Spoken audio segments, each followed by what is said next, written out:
Person 2, guess what? Shenanigans ensue. Person 1 hates Person 2, guess what? Still shenanigans ensue. Person 1 fake dates Person 2, guess what? You guessed it, shenanigans ensue. Co-host 1 reports a co-host 2. The name of the show, Shenanigans Ensue. Yeah. Hello, I'm Jasmine. And I'm Jane, and welcome to Shenanigans Ensue. A podcast where you got 3 lemons. What my baby wants, my baby gets. Baby did not get what she wanted. Sort of. Not entirely. Each episode we'll watch a rom-com and discuss its merits as a member of the rom-com genre. We'll cover well-worn classics, hidden gems, and everything in between. We'll give you our unsolicited opinion on every trope, caper, and flim-flam the film used. Or maybe abused. And of course, the shenanigans. Ooh, happy April Fools, everyone. And to honor this We Tricked You holiday, Goodness. we're covering what is technically a rom-com. It's bold as one, at least. I mean, it is a rom-com in all functional ways. Yes and no. We'll get into it. If the biggest thing is that the thrust has to be the relationship and the comedy has to be around the relationship. No, that's true. But do I feel happy after this? Right, but we've never necessarily said you have to feel happy at the end. No, that is true. That is true. I don't know. This is how I felt when this movie came out. I watched it in high school, and I remember leaving and being like, what the hell? What the hell? If anyone's confused, the movie we're talking about is The Breakup.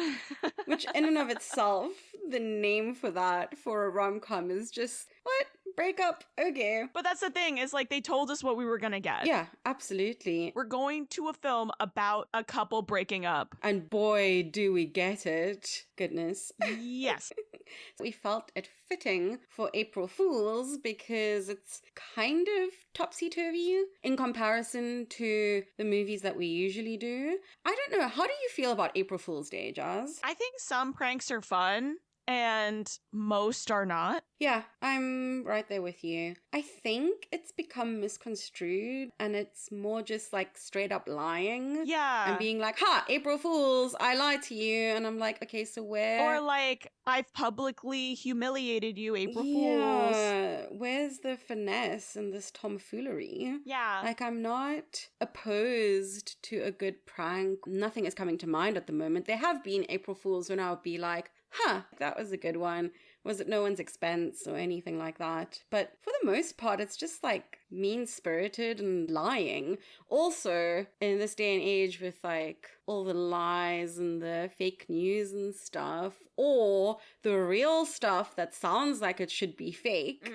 Oh, I don't know. In order for a prank to be successful, it just needs to be lighthearted. It can't be anything super serious. So, like, It shouldn't even necessarily be about tricking somebody. Yes. Given the show that I do, for people who don't know, my Dungeons & Dragons improv-based show, it's us playing, like, a one-shot on stage. And the other day, I was just in a goofy mood. We were doing a goofy show. The audience had given us a bag of hard-boiled eggs. That was what the audience suggested as the thing we carry around. Oh, my and it was word. very funny. So what I did is, on stage, we have a bucket of ping pong balls. So I grabbed the bucket and made it the bucket of eggs. So now that I'm walking around with a bucket of quote-unquote eggs. That's funny. During one of the scenes that our DM was having, I started putting the eggs, quote-unquote, the ping pong balls, into her hood. Yeah. So then when the second act started and she flipped the hoodie aggressively onto her head, the ping pong balls launched out. Yeah, I killed the momentum in the scene, but nobody was harmed. Everyone got a good laugh out of it. She was like, how did you even do this? That was when people were laughing and you didn't know what we were doing behind your back. Yes. That's like a fun prank. That's just being a dumb little guy.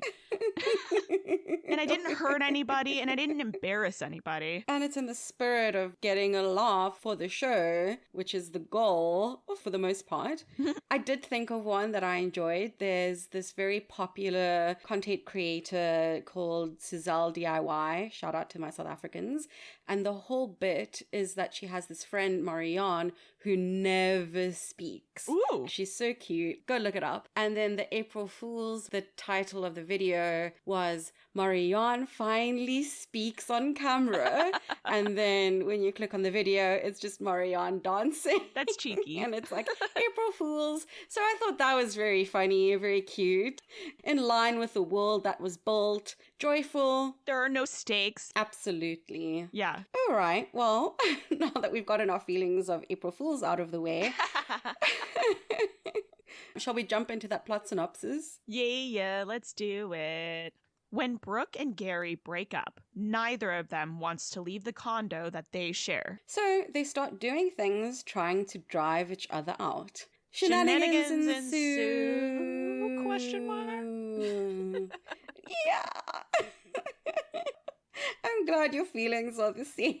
Well, the problem is, upon a second watch, knowing what I'm going to get myself into, I really do appreciate what this film has done, and I really enjoy it. The slow progression from, I just want you to appreciate me, into I've done unforgivable things is incremental. You can see by the end of it how they got there, and you can see the moment where there's no coming back. Yeah. And I do think that that's an interesting story to tell. Absolutely. I'm glad that you gave me the heads up on this one, because I actually can't remember if I've ever watched this all the way through, or I just know of it because it was in the zeitgeist. Like, I don't remember actually anything about the film other than the fact that they are breaking up on like forced proximity with each other. I kept thinking about Marriage Story when I was watching this, because See, I haven't watched that one yet. Oh, you should. It's so fascinating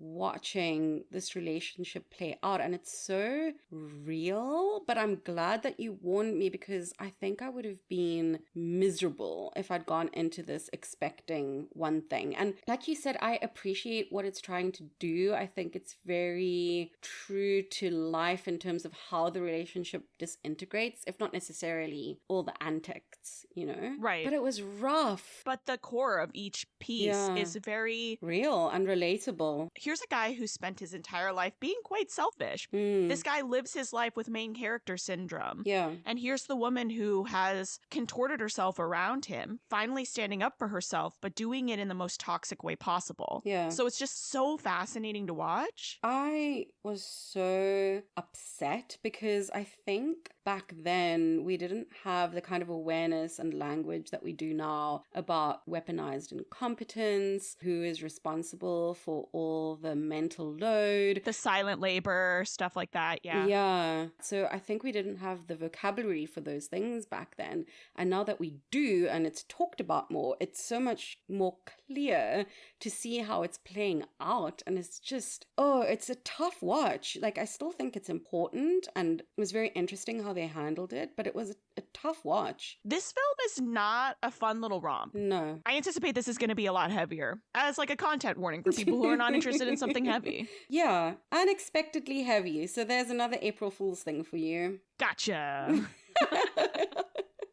Also, I think one of the reasons why it felt so real was when this movie was being shot would have been around the time that Jennifer Aniston and Brad Pitt were in the midst of their divorce. Oh, yeah. So it must have been actually really cathartic in a way for her. I do think they broke up 1.5 to 2 years before that. But I think their divorce was only cleared, just then. In the time it was shooting or around then. I remember them splitting up when I was a freshman in high school, and I remember watching this when I was a junior in high school, so they might have just been finalizing. Yeah. Oh my god, I remember talking about that in my freshman English class. The ways that we earmark our lives, you guys. Being like, oh my god, Bennifer is over. Oh no. So yeah. We should get into the tropes, because there is so much interesting stuff. I also have a trope to add. Okay. Because I was thinking about this when we were watching. Yeah. Okay, great. So the tropes for everyone. We have a manufactured meet cute. I kind of love it. I'll talk more about it in a second. We have lovers to enemies, an inversion of what the typical trope is. Yeah. We have best friends on both sides. It's great. We have music doing the most. We have a misunderstanding. I also want to add in, we have fake dating. Yes, you're right. We do. And finally, a grand romantic speech. Mm. So I feel like it's so hard, right? So the manufactured meet cute at the very beginning, they're at Wrigley Field at a Cubs game, which was very interesting for me because I'm currently recording this from my hotel room in Chicago while I'm on the road. Oh, yeah. So I was extremely aware of the local sites that I'm now familiar with. And you could even take one of those tour buses. I was going to take a boat tour. I want to take the architectural boat tour.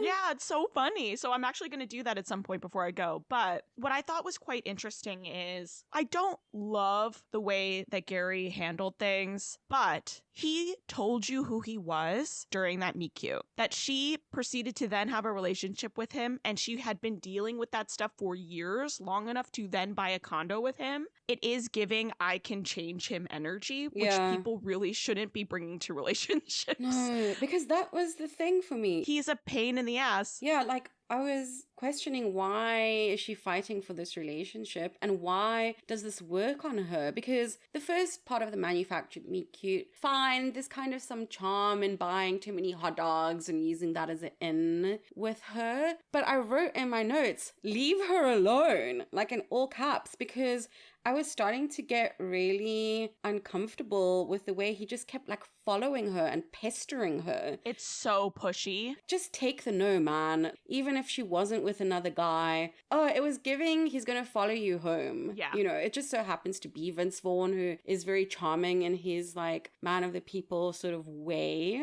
So it doesn't come across quite as bad. But yeah, it gave me the ick majorly. And I hated how he kept following her and harassing her. But that's what I mean. It's like, there were a lot of ways in which I found his hard sell somewhat charming. Yeah. And it was interesting to watch later on his younger brother character doing the same exact things, but in the grossest possible way. Mm-hmm. Like, you can see the very razor thin line between the two. Mm-hmm. And so, like, yeah, I can see why she was charmed by it. But fast forward years later, if you were charmed by it before, you're like signing up for the whole package of it, right? Yeah. It's so interesting to watch. It's like, you can't be surprised that this is the way he's acting years down the line. You let him do this.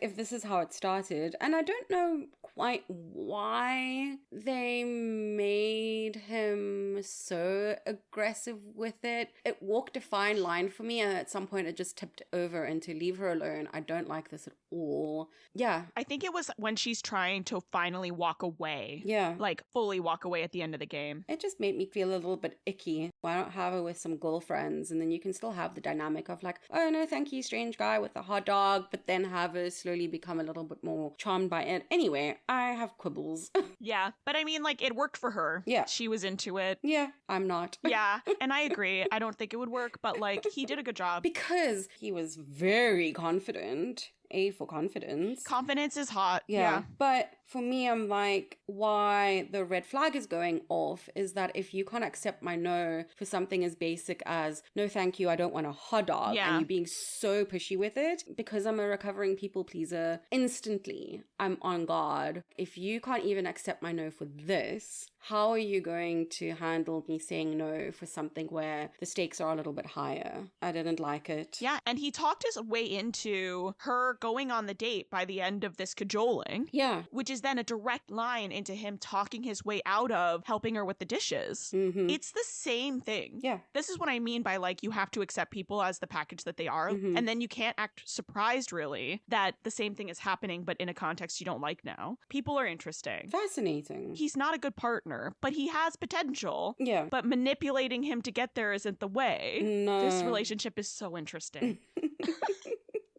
Gosh. Let me cover music doing the most light. It doesn't quite reach the full-on music doing the most status in comparison to other movies, but there are some fun instances of it. In the opening credits, we get a little montage of their life together as a couple, all these different snapshots while you're the best friend I've ever had is going. And when the line, you're the best friend I've ever had, plays, the title, the breakup pops. You're my best friend. Yeah. It's just like, wow, that's brutal. Great. Oh, speaking of, Yeah. that is also kind of a light montage. They Yes. spent a lot of time and budget Mm-hmm. making all those photographs. Yeah. That's not inconsequential. The amount of photographs, the places they went. There was effort. They went to the Buckingham Fountain. They got themselves a deep dish pizza. They took all these pictures with their friends on game night. All these costumes. They had to pay Jason Bateman for an extra day on set Yeah. to like do the photos for that. And under a Christmas tree. And there was a whole storyboard for the timeline of all of this. Yeah, there's a lot of effort that went into that. Then we have It's Not Fair to Remind You. That one playing is literally as the clothes she is throwing land on the floor.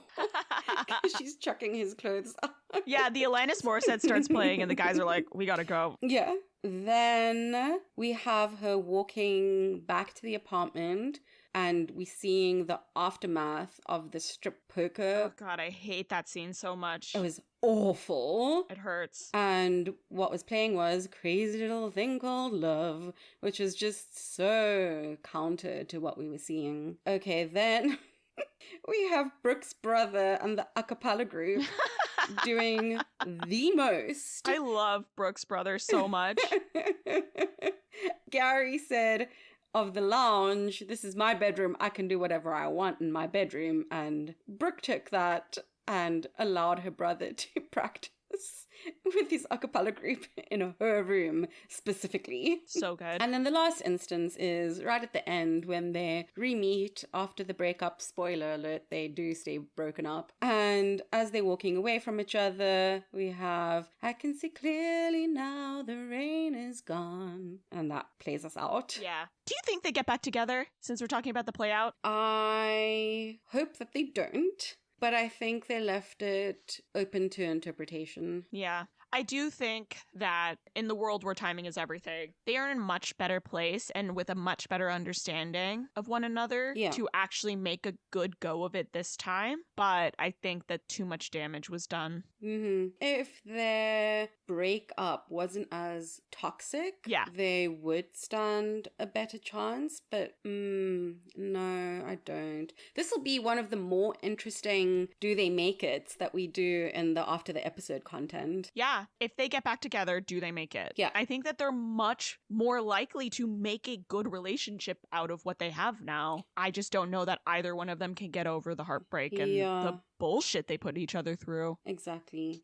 And who's to say that they should? Maybe what they've learned from this relationship will serve them better in future relationships. No, I agree. Is there another trope you want to hit? I found the best friends fascinating. In a lot of ways, this film does hit on a lot of heteronormative tropes, but there's also so many things that, like, these wouldn't be tropes if they didn't have a tiny grain of truth. Yeah. Watching Brooke's best friend, Addie, kind of talk her through the best way to navigate this relationship with the lens that Brooke still wants to get back with Gary. Like, she was being manipulative. Yeah. And so Addie is trying to guide her gently into doing the right things to not do anything she can't take back. And Brooke doesn't do any of it. And the way that I've seen so much of that in my girlfriends. And then, like, Gary and Johnny have their own separate thing, which is that Gary got broken up with. Yeah. And Johnny is trying to get him to move forward, and Gary doesn't want to. Like, Johnny's trying to do the right thing. Trying to hype up his best friend, trying to make sure his best friend can move on. He's doing it a little pushy and aggressively, but he's doing the best friend thing. And offering to assassinate any man that Brooke comes into contact with. That was a very funny scene. I love that scene. The two of them also talk about Gary trying to move on. And then by the time we get to the end of it, the switcheroo happens. He had pushed so hard, he wasn't addressing the fact that he really does love her and wants to get back together with her. Yeah. But so much damage is done that now she's over it and she's ready to move on. And so it ships in the night and now it's too late. Yeah. I enjoyed it. I really thought the best friends were very realistic to like how these things go so often in real life. But unfortunately, the friends didn't listen. Yeah, which is often the case. You can only do so much for your friends as well. Yeah. I think I want to touch on the grand romantic speech. Yeah. Because I was really impressed by the chemistry between these two actors. And this scene in particular, when Vince Vaughn is being serious and sincere and isn't doing the usual shtick, and Jennifer Aniston is just listening. It's a really beautiful, heartbreaking scene because as an audience member, I wasn't expecting her to be won over by the speech. And yeah, that's fun to watch. yeah, it just makes it so much more interesting. And the stakes felt therefore a lot more real. And you can also see, as he is saying this, he has the hope, but not necessarily the expectation that he'll be able to win her over. So there was really a lot of complexity going on for the kind of movie that we were watching. This is why I really, in hindsight and a rewatch and knowing what I'm getting myself into, why I kind of love this movie. Mm-hmm. That was heartbreaking It in was. an extremely realistic way. Because it's like they've both done terrible things to each other at this point. He is throwing it out there, but it's also kind of a little too little, a little too late. And the other speech too, the one where she's crying after he doesn't show up at the concert. Yeah, that was so rough. If she had said all of that stuff after the dinner party instead of what she did after the dinner party, they would have made it, I think. I disagree. I don't think so, because he hadn't come to the realization of his selfishness yet. But that's what I mean. It's like the language she used after the dinner party was, I want you to want to do things, which I also think is stupid, and I'm on his side. Like,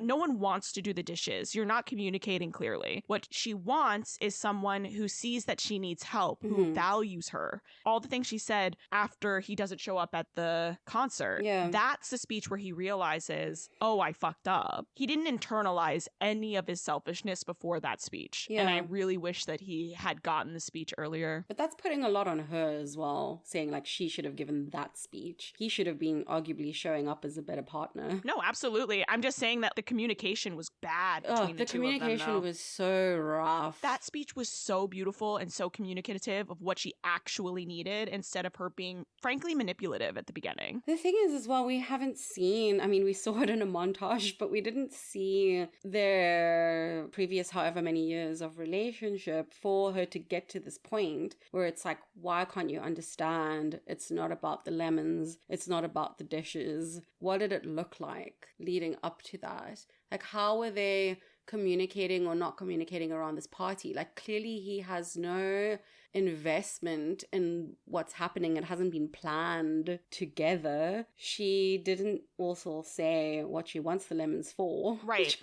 Why wouldn't you say? But then on the other hand, why isn't he more a part of what's going on? Like, why doesn't he not know what the plan is? The impression that I got based on the language that she uses in other scenes is that she has spent the entirety of their relationship acquiescing. Not making it clear that, like, death by 1,000 cuts, these were all tiny little things that she expected him to do and wanted him to do, and he didn't. And she kept doing it for him, which is like, shame on him for not noticing and shame on her for not saying what her needs actually were and letting it fester. It goes both ways, I think. You reach a boiling point where, like, now she's going to tell him all the things she wants him to do. And this comes as a shock to him because he's lived years without her, quote unquote, caring. You know? I mean, it was a hard watch, though. He comes home, she's been cooking, all dressed up, the place is clean. He goes and lies on the couch and she asks him to lay the table. And he gives this whole, I can't remember what convoluted thing he used to, like, get out of doing it. And that was just downright shitty. Like, that was just shitty.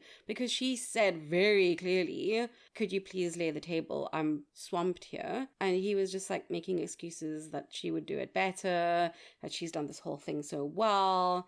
Blah, blah, blah, blah, blah, blah, blah. You know, I think she was also very clear when after the party, she's like, can you help me with the dishes? And he's like, no, I'm so tired. We can do it later. Like, I don't think you could be any more clear with, like, could you please help me with the dishes? I'm really tired. His smooth talking has worked so many times in the past that he really thinks that he can get away with this shit still. It's really bad. It's so rough. You know, they might have made it if they went to couples counseling and were forced to actually communicate with each other. But anyway, again, this is a much heavier episode despite, like, who all the actors are that are in this. But yeah, I guess that leads us to the shenanigans. The shenanigans. Okay, so shenanigans. We have a random long-haired Justin Long cameo small bit role. This was not the person I was expecting. I love it. He's wishing everyone happy holidays. Everyone, there's multiple phone calls coming through. And I'm like thinking, didn't we just get sunshine exterior shot? What's going on? Because Chicago is freaking freezing and covered in snow in the holidays. And then it turns out he was just taking creative license. We are, in fact, in the middle of summer in Chicago. He's a really terrible receptionist. The worst. I don't know how this guy has a job.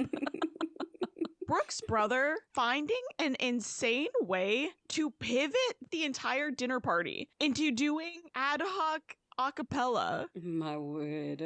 Unbelievable work, sir. He is committed to his craft. He's committed to something. The Tone Rangers. One of the funniest commit to the bits was after the breakup, Gary and Brooke both attend their couples bowling where they all have their matching bowling shirts. Love. She forces them to vote him out. There can't be two single people in couples boat. Like, it just doesn't, the logic doesn't make any sense. And they force him to give his shirt back. And he's like, but my shirt says Gary on it. And the commitment to the bit, like, yeah, I know another Gary. He's smaller than you, but he's gonna replace you. And he seems like a cool dude. They go back to Brooke sitting down, and she's like so smug and proud of herself for kicking him out. Like, yeah, that'll show him. And her friend Addie is just like, yeah, you did it. You kicked the guy you want to get back into a relationship with out of the bowling team. Really smart. Yay. You really have control over the outcome of the situation. She's trying so hard to be supportive while also saying, you did the wrong thing. Gary's family is garbage. Oh my gosh. That's not entirely true. It seems like his older brother is a real sweetheart who's trying to keep it all together, but his best friend and his younger brother are tough. And also pick up the slack for Gary. Yeah. The older brother is the only other person who really understands where Brooke is coming from. Yeah. But ooh, the younger brother especially. Oh my gosh, right. At the dinner party. Cover my drinks. Yes. During the dinner party, Brooke's dad makes a really stupid knock-knock joke. Very charming. Loved it. And then immediately, Gary's little brother starts in with the most terrible... Horrific. I don't even know what the setup was. It was just, here's one racist thing and the other racist thing, and they walk into a bar, and everyone's like, no, we don't want to hear the punchline, Especially please. because it was like, guess what time it is? It's time for the joke of the day. Oh, Dad. So funny. And for the brother. Nope. No. Oh, no. I want to talk about Brooke's boss, Marilyn. Oh my gosh, I adore her. Sincerely. She is fantastic. Didn't I give you the day off to go be sad? I thought you would have gotten it out of your system. I also just love when Brooke decides that she's done with the job and the condo's sold and she needs to go travel for a little bit. She goes into the office to be like, I'm gonna quit. I'm gonna travel. I have to do this for me. And she's like, here's a blank check, sweetheart. You go back to work. Write whatever you want. I don't want to know. And she's like, actually, sorry. It's not about the money. I need to do this for me. And she's like, yes. Takes the check, puts it back in her checkbook. So funny. Well, if you ever make your way to Florence or wherever, please make sure you look up so-and-so. That one's on me. Yeah. What an icon. This is all happening while she's lying on the floor in the back of the gallery, sketching a nude of a young buck. This is how this exchange is happening. The picture looks good. Yeah, I mean, she's talented. Her rough sketch of a tuchus was great. Yeah. And then one of my favorite quotes from her is when Brooke is telling Marilyn, look, if you just help me with my guy problem, I can get past this and we can all go back to work. And Marilyn's like, honey, this is not surrealism or cubism. This is paint by numbers. Easy fix. Give her the name of her waxer, sends her off to get done from head to toe so she can make Gary jealous. It's so funny. Walking through the condo naked to get yourself a soda is so funny and passive aggressive. And again, she broke up with him. So Gary is not even the kind of guy to take initiative with helping to host the dinner party. How is he going to take initiative to get back together just because you walked past him naked? Literally, at any point during this entire feud, all she had to do was say, I didn't mean that. I want to work on things. Exactly. And he would have made his half-hearted attempt, and the conversation would have had to happen, and someone would have needed to tell him he's selfish. But they would have gotten there, I think.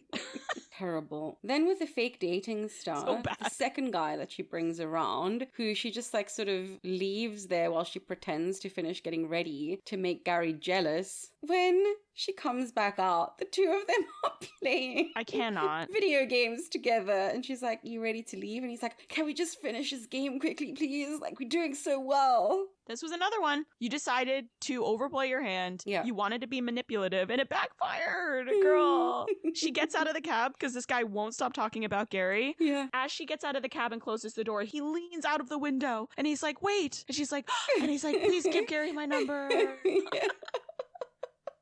Tell Gary to call. Rough. I don't understand exactly what it is, but Gary's charisma is through the roof. He can be friends with anyone. He just keeps drawing people towards him. Arguably, that's why he's such a great tour guide. Truly. Then, the first guy that she goes on a date with, first of all, ew, because Gary says to him, give her 2 apple martinis and then she'll be all loose. And at the restaurant, he, not very subtly, orders 2 apple martinis. Which was so gross. And when she says, no thanks, he was like, bring them, just in case. Like, dude, gross. Yeah, she said no. Then he kept going on about the 15th. He never said what he did, but you're like, ah, yes, he's a tax man. That's so funny. I wrote it down too, because he's like, after the 15th, After the 15th. we in the biz, that's what we call party time. But he says it so unenthusiastically. She also does a staple of calling with a fake emergency, so Brooke can just run away. I loved the way they showed the fake phone call from your friend to get out of the date. Because she gets the call, and I was so confused at first until I put it together, because all you hear on the other side is Addie's voice going, so I'm calling at the time you said. And she's like, oh my gosh, what? Wait, what's happened? She's like, yep, is this the right time? Did I get it right? And she's like, oh, wow. Do you stay there, honey? I'll be right there. The instant the phone rang, I knew what that call was. And what was so funny about the extraction was we established that he picked her up. So when she's like, I'll be right there, I've got to go. He's like, oh no, I can give you a ride. I can take you there. She's like, no, I'll just call a cab. Okay, bye. I also love that it was like she had gotten the wax job and that date was happening the same night. So she like had taken the shower to get ready, had gone and done her naked walk to get the soda, had gone to get ready for the date, and then got picked up by this guy. Because then as they're walking out later, Addie says, sorry, this is the best I could do on such short notice. So like this was the only guy they could pull for a blind date the night of.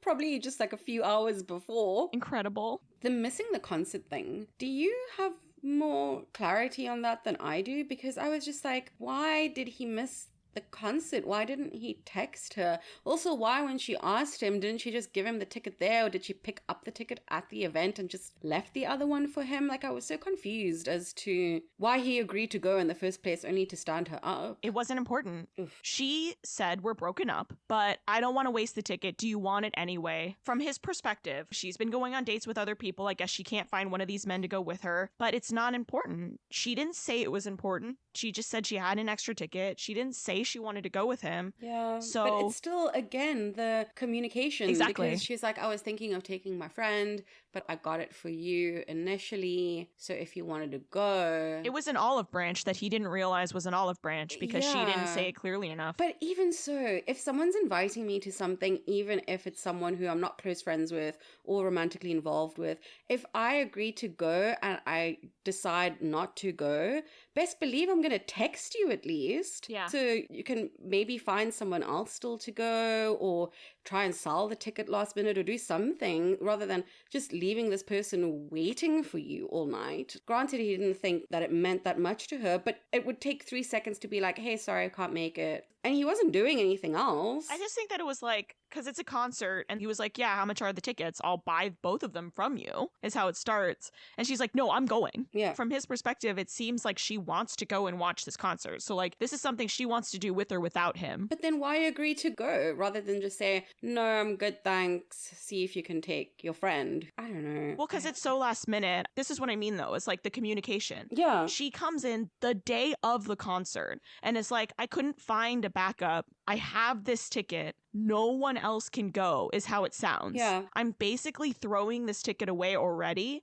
but I'm going to go by myself, is what it seems like, because I don't have anyone to go with anyway. Do you want it, since I'm basically going to throw it away anyhow? But she said, I was going to ask my friend. But she didn't. Well, she didn't ask the friend, but she said to him, I don't know. I still think it's shitty behavior to just not say, hey, not coming. Don't wait for me outside or whatever for the other ticket. I don't disagree. I just like, you want to know where he's coming from. Where he's coming from is she has an extra ticket. It's already trash. She's already eating the cost. She didn't ask anyone. It's the day of. She's basically just giving it to him out of pity from his perspective, so that it's not a sunk cost. From every single angle, it looks like it doesn't matter if he comes or not.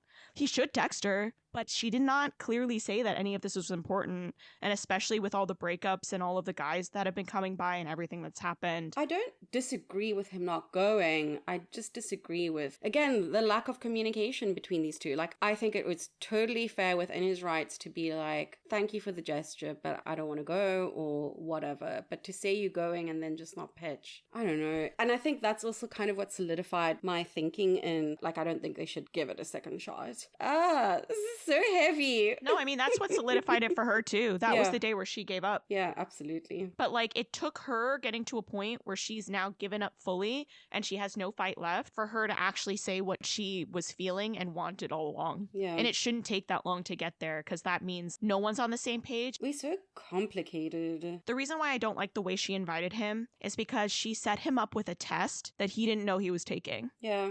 Look, I don't like the way she invited him either, but I also don't like him just leaving her hanging. He should have texted. Basically, I don't like this couple, but it's so interesting to see it from the outside, right? Which is why both of us also really enjoy watching reality shows like Love is Blind. From an outside perspective, you can see so clearly people repeating patterns or falling into certain behaviors. Yeah. But for them experiencing it, like, they can't see it for themselves. Yeah, it's really tough. She deserves so much better than what she's been getting, but you teach people how you want to be treated. And without being very clear about your feelings, that's what you got.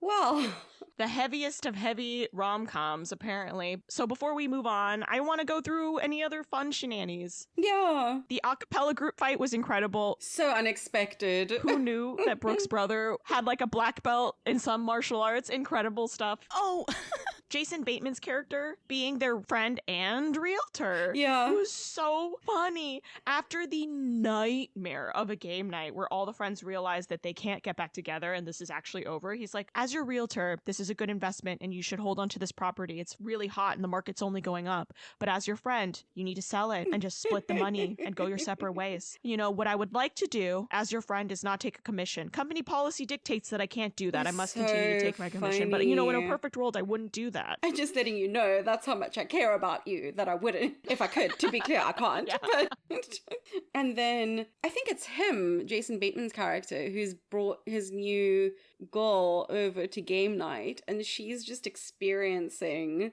all of this chaos while both Brooke and Gary are like independently, what's your name again? Oh, I think it was Johnny's date. Oh, was it Johnny's date?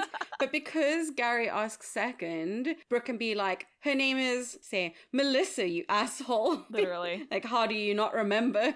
Meanwhile, she's just asked like 5 minutes before. I also think Brooke is bonkers for not at least giving rich art guy her phone number. Why didn't she? You might not be ready to date, and I'm not saying you should. Yeah. You should definitely give him your number and maybe be like, let's go get a coffee or something. Yeah. Something tiny. Low stakes. You're definitely not ready. I get that. Yeah. but like, he's a catch. What are you doing? He's cute. He understands her. He's charming. He's not afraid to admit that he doesn't understand something. And he can drop 45 grand on art. Yeah, it was very cute. That was really charming. That whole intro scene. Yeah. He's like, I don't get it. Tell me about it. That was lovely. And he was charmed by what she said. You shouldn't buy something just because someone tells you to. What did she say that I liked so much? You should only buy art if it's a piece that you can't live without. Yeah. Because you have to live with it every day. You have to look at it every day. It has to be in your home. There's plenty of art that I can appreciate for what it is, but some of it remains respectfully in a gallery. Yep. And I don't want to have to look at it every day.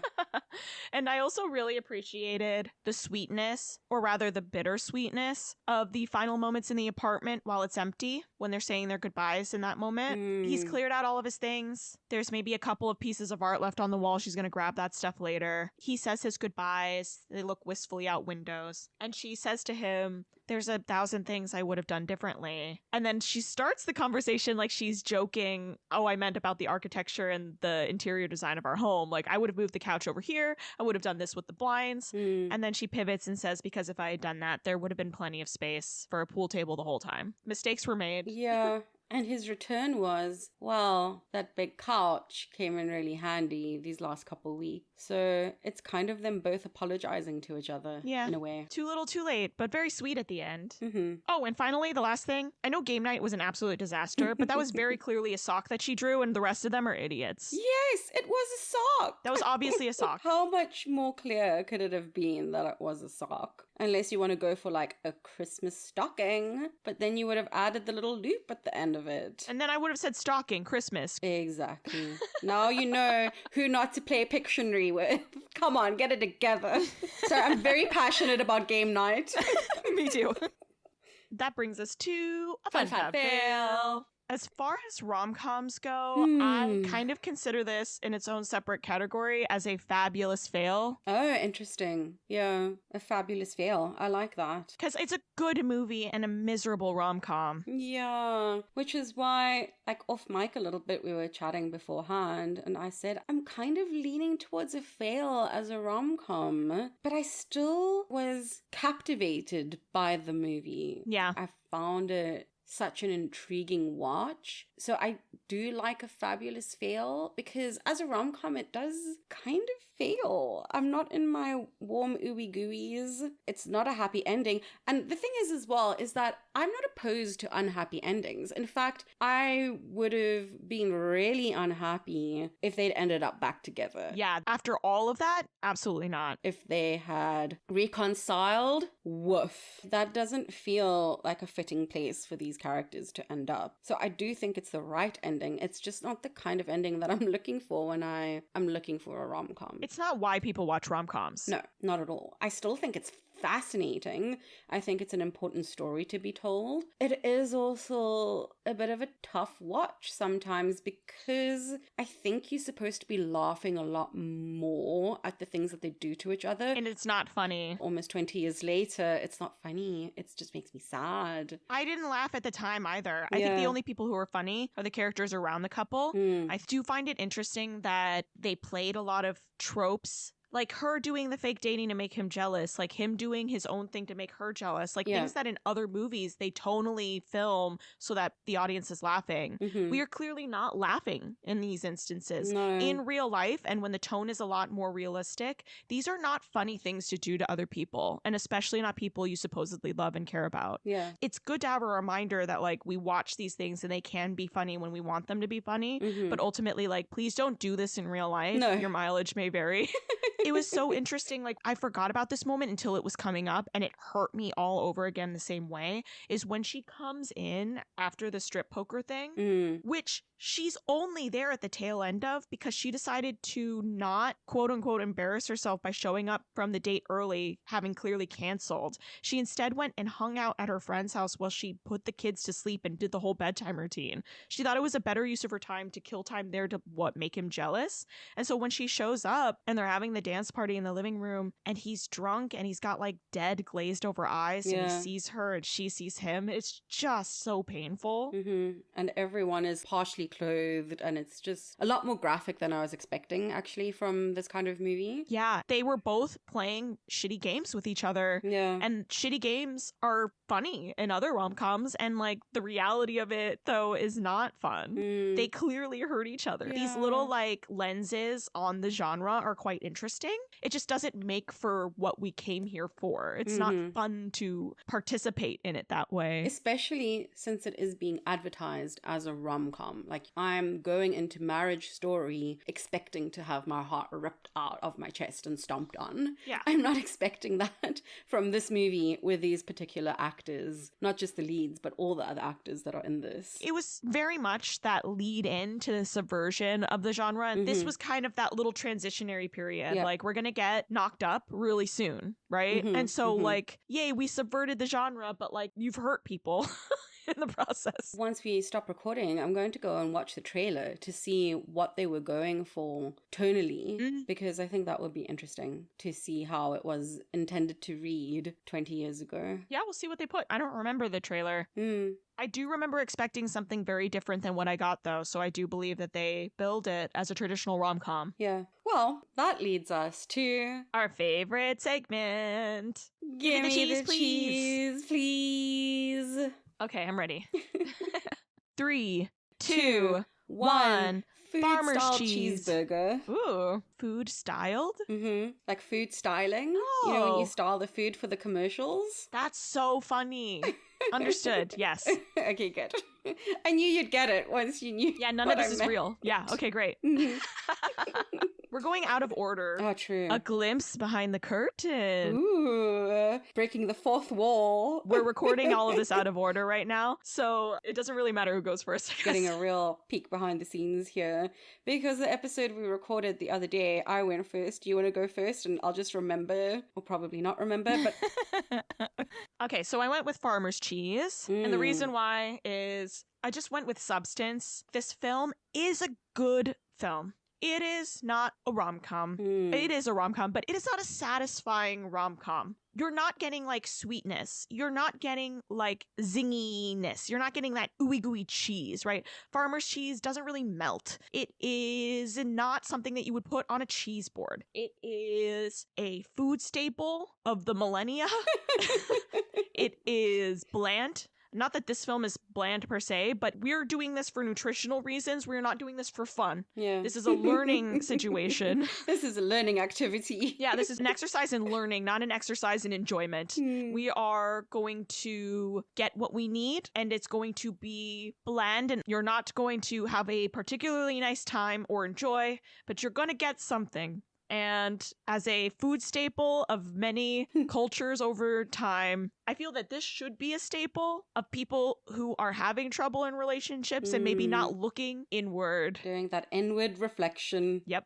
I think there's a lot to be learned from this film if people will only be honest with themselves. And that's why it's a farmer's cheese. Yay! Funny. So, I've gone with a food-styled cheeseburger. Food styling, for people who don't know, is the art of styling food for commercials. Often the food is inedible to make it look that way because food doesn't hold its shape for the length of time you need to take the photographs. For example, instance of this is using shaving cream to make the topping of a sundae because it holds better. Or they use baby oil to polish buns. You know, there's several tricks. It's actually quite interesting to watch TikToks about food styling. Anyway, why I chose a food-styled cheeseburger is because when you see the advertisement for the burger you think you're getting, the burgers just look completely different because it's styled for this particular way. It never quite lives up to what you see. The same way you go into this film, even though the name is The Breakup, you don't go into like being hit so hard in the feels in the way that you don't want to be hit in the feels for a rom-com. Yeah. So even though I can appreciate the art and the effort of styling food, it's not going to live up to that expectation. Like, the burger you get is never going to be the burger that you see. So I really could appreciate this movie for what I learned from it, and it was well acted. Wow, Vince Vaughn and Jennifer Aniston have surprisingly good chemistry, both comedically and in the serious bits. And it was an intriguing watch. Like, it really held my attention. So I can appreciate it in that way. But it's not going to satisfy me the way I want to be satisfied when watching a rom-com. Yeah. So that's why. Not that it's bad, it has its place. Yeah. Food styling serves a purpose. It is an art form. False advertisement. Yeah. Your burger's just never going to look like that. Because that burger is made of plastic. Or if the bun is real, it's been brushed with some shit that's indigestible to humans. Plastic. Oh, gross. Yay.